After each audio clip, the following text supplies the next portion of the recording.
जाएगा मेरे लिए गाओ। तो होता तो कुछ नहीं था, वो बिल और बन जाते थे म्यूजिशियंस के और साउंड के। तो मुझे लगा कहीं मतलब अंकल ये सोचते हुए गए हैं वापस आएंगे कि नहीं आएंगे, मुझे छोड़ तो नहीं है, और आएंगे तो डायरीज लाएंगे कि नहीं लाएंगे, या बहुत देर लगा देंगे। हमें मेट्रो कंस्ट्रक्शन हो रही थी तब 1.5 घंटा लगता था वन साइड में। लेकिन ये भी अपने आप में एक सत्संग है कि 15 मिनट में अंकल गए भी, आए भी, बाजा भी ले आए, डायरीज भी ले आए। तो जैसे इनको देखा गुरुजी कहते खाने रुक जा। काफी संगत चली गई तो कुछ वीआईपीज रह गए, कुछ ब्लेस संगत थी पुरानी वो रह गई। तब गुरुजी ने कहा निकालो बाजा। अंकल ने एक गजल सुनाई, मैंने सर ढक के शब्द सुनाया, रबडोरी हाथ तुम्हारे। मन में टेंशन थी कि मेरे पास 2 भजन है, 2 शब्द है, इसके बाद अगर 5वां गुरुजी ने बोल दिया तो मैं क्या सुनाऊंगी, क्योंकि लाइन ही नहीं थी भजन की।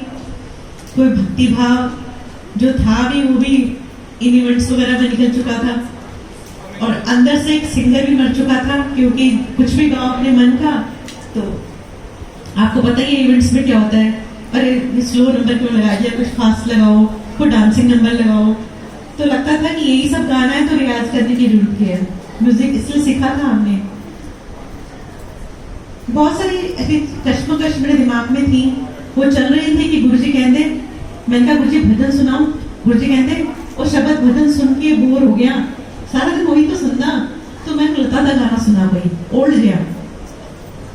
अब ये तो आसानी थी मेरे लिए कि मैं लता जी के, मेरे पास कम से कम 2000 गाने होंगे, लेकिन बाबा जी को क्या सुनाऊं, उस माहौल में क्या सुनाऊं, ये थोड़ी टेंशन हो गई। मेरे हाथों से पसीना आना शुरू हो गया, अरे क्या गाऊं क्या गाऊं। और फिर मैंने इंडेक्स देखा तो उसमें मेरे को तुम्ही मेरे मंदिर, तुम्ही मेरी पूजा वो दिखा। तो मैंने अंकल को बोला ये गा दूं, कहते हाँ गा दो। अब मैंने गाया। आज मैं सोचती हूँ कि मैंने गाया, मैंने सुनाया, लेकिन वो गुरुजी की कृपा दृष्टि हुई थी, जो मेरी दृष्टि वही उस गाने पर रुकी। वो गुरुजी की मर्जी थी, वो सुनना चाहते थे वो वाला गाना, तो वो मैंने सुनाया। बाद में मुझे किसी संगत से पता चला कि गुरुजी को वो गाना पसंद था। तो ऐसे सिलसिला शुरू हुआ गुरुजी के पास हमारे आने जाने का, गाने सुनाने का। गुरुजी इनसे पंजाबी सुनते, मेरे को कुछ नहीं बोलते वो कि जो मर्जी गा, इनको बोलते ऊंची ऊंची गा, री ना करी, आज कोई चलता गाई, और मुझे कुछ भी नहीं बोलते।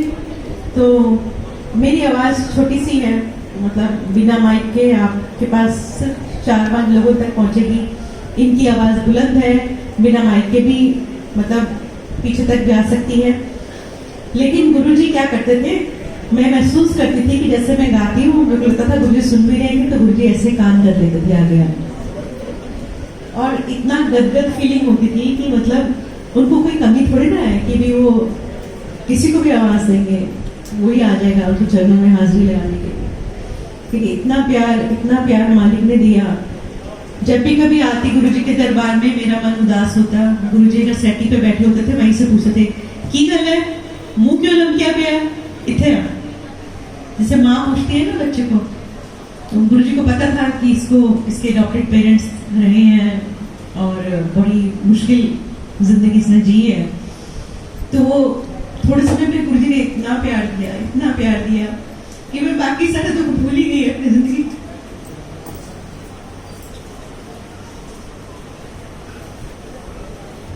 आज गुरुजी की कृपा से इतना कुछ मालिक दे रहे हैं कि मैं पीछे मुड़ के देखूं तो कल भी मैं अपने बेटे से ही बात कर रही थी। वो मुझे कहने लगा मम्मा मेरे पुराने फ्रेंड के पापा ने ना उसको मस्तान कार गिफ्ट में दिया उसके बर्थडे पर।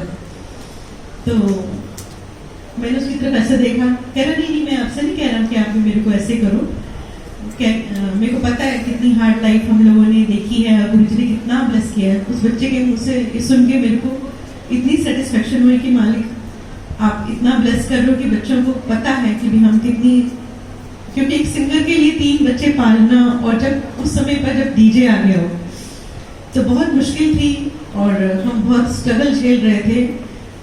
काफी कुछ लॉसेस लिए थे अंकल की कुछ गलतियों की वजह से, जो कि बॉम्बे में किसी पर ट्रस्ट किया और हमारे गुड़गांव के 3 मकान एक ही झटके में चले गए। तो गुरुजी हमें बुला रहे थे उस समय, और गुरुजी को पता था कि भी मैं तो कभी भी जुड़ जाऊंगी, लेकिन शायद ये ना जुड़ते। तो जैसे हम पहले दिन गए थे तो गुरुजी ने उस दिन बोला वीरवार को आई तो 5.25 ग्राम का सोने का ओम बना के ले आए। तो हमने सोचा कि शायद गुरुजी सबसे ऐसे ओम लेते होंगे, ऐसे इनका दर्शन लेने का ये तरीका होगा। बहुत नेगेटिव सोचा हमने गुरुजी के बारे में। तो हमारी लड़ाई शुरू हो गई कि तूने मेरे को फंसा दिया, देख यहाँ पर भी सब झूठा कसूती शुरू हो गई है वो। लेकिन लड़ते झगड़ते उस सोने का ओम बना के जब वीरवार को पहुंचे तो गुरुजी ने पास बुलाया और कहने लगे कि डेट ऑफ बर्थ हैगा। तो उन्होंने अपना डेट ऑफ बर्थ बताया। तो गुरुजी कहते मंडे ਨੂੰ काले धागे विच पाके एनु गले विच पा ले। तो वो वापस मिल गया। तो मुझे लगा शायद सिंगिंग के लिए कुछ नजर का ब्लेस करके दिया होगा गुरुजी ने। तो मैंने गुरुजी को बोला गुरुजी मेरे वास्ते। तो गुरुजी कहते ਤੁਹਾਡਾ इको कनेक्शन हैगा। पंजाबी में बोलते थे गुरुजी, मुझे समझ नहीं आई। तो साथ वालों ने बोला कि एक जना ब्लेस हो गया तो सारे ब्लेस हो गए, तो आंटी आप बैठ जाओ। तो मैंने मन में बुड़बुड़ किया कि ये तो आ ही रहे थे और इनको ओम मिल गया। लेकिन गुरुजी को पता था कि इनको कैसे बांधना है ना। तो सबसे पहले गुरुजी ने इनको ओम ब्लेस करके दिया ताकि इनको ट्रस्ट बने, या जो भी कुछ गुरुजी जानते होंगे। हमने आज तक गुरुजी से पूछा नहीं कि आप ये क्यों कर रहे हैं। जब भी गुरुजी ने कोई हमें पूजा बोली या हमें लोटा लाने को बोला, हमने आज तक गुरुजी से नहीं पूछा कि आपने वो सब क्यों करवाया। तो मेरे दिमाग में तो कभी क्वेश्चन आया नहीं, इनके दिमाग में आते थे तो वो भी रिमूव कर देते थे गुरुजी। तो ऐसे हमारी जर्नी चलने लगी गुरुजी के पास। तो गुरुजी ने खूब खूब ब्लेस किया, बाजा कट के लिया और नोट नहीं छापने। तो हम सोचते थे नोटों की मशीन लगेगी हमारे घर में, पता नहीं क्या करेंगे गुरुजी, ऐसा कैसे बोलते हैं नोट नहीं छापने, हम प्रिंटर बनेंगे। मतलब अकल ही नहीं। आज देखो बाजा लेके जाते हैं, आपको पता है कितने पैसे लिए हैं। इसे अच्छे नोट छापने की मशीन और कहाँ लगेगी, है ना। अपना बाजा उठाया, गुरुजी का गुणगान किया, जेब भरी, आगे घर, है ना। तो कितना खूबसूरत जरिया मालिक ने बना दिया। नहीं तो आसान उल जाना सी वाली बात है। हजारों सिंगर हैं, हजारों और भी लाखों आएंगे, लेकिन गुरुजी ने जो स्थान हमें दे दिया, हमारे लिए चुन दिया। सबसे पहले हम गुरुजी के भजन सिंगर गुरुजी की महासमाधि के बाद बने। हमसे पहले थे सुक्की बरार आंटी, डॉली नारायण आंटी गाते थे गुरुजी के भजन। ये सबसे पहले हमारी आवाज में रिकॉर्ड हुआ मंत्र जाप, फिर ये भजन। और गुरुजी की कृपा से गुरुजी बोलते थे कैसा नहीं हिट करानी है। तो हम सोचते थे कैसेट तो बंद हो गई है, अब तो सीडी का जमाना आ गया। तो गुरुजी बोल रहे कैसेट, तो कैसेट ही सीडी में कन्वर्ट हुई। और जितने भजन हमने गाए आप सब लोगों ने सराहे, पूरी दुनिया ने सराहे। एक बार ऐसे ही बैठे हुए थे, गुरुजी कहते क्यों बैठे हो, मुंह क्यों लमका हुआ है। हम ऐसे ही बैठे हुए थे उधर कोने में नीचे, गुरुजी यहाँ पे सिंहासन में। हम घुटने घुटने चल के ऐसे गुरुजी के सिंहासन के पास आ गए, एक तरफ ये एक तरफ मैं। गुरुजी कहते की गलत। ये कहते गुरुजी मेरा नाम नहीं हुआ, 25 साल हो गए दिल्ली आए हुए, और मेरे को तो होने ही आया है, हाल रुक जा 1.5-2 साल। तो ये मेरे को देखा 1.5-2 साल, मतलब क्वेश्चन मार्क आ गया कि अभी और रुकना पड़ेगा। तो कहते जा बाजा ले आ। बाजा लेकर आए। बाजा हमारी गाड़ी में ही पड़ा रहता था, हमें पता था कभी भी गुरुजी बोल देंगे तो हम कार में ही रखते थे। तो जैसे ही बोलते थे पार्किंग से बाजा आ जाता था। तो बाजा लाए, इन्होंने गाना गाया, संगत ने ताली बजाई। गुरुजी कहते जा, संगत ने सुन लिया तेरा नाम हो गया।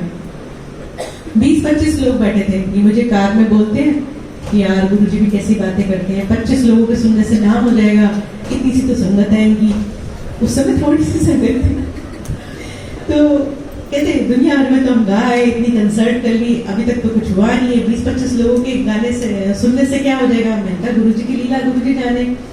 मैं भी नहीं थी, ये भी नए थे, लेकिन थोड़ा मेरा फेथ और वो आस्था ज्यादा हो जाती है कहीं भी जाती हूँ। तो वो भी ईश्वर की कृपा होती है, उसके बिना तो वो भी संभव नहीं है, नहीं तो हम भी डगमगा सकते हैं। तो मैंने कहा गुरुजी की लीला है, गुरुजी जाने। तो आज आप देख लो संगत कितनी है, कितनी बड़ी हो गई, कहाँ कहाँ नहीं है गुरुजी की संगत। जहाँ देखो जय गुरुजी, गुरुजी कारों में, बाहर विदेश में, सब जगह।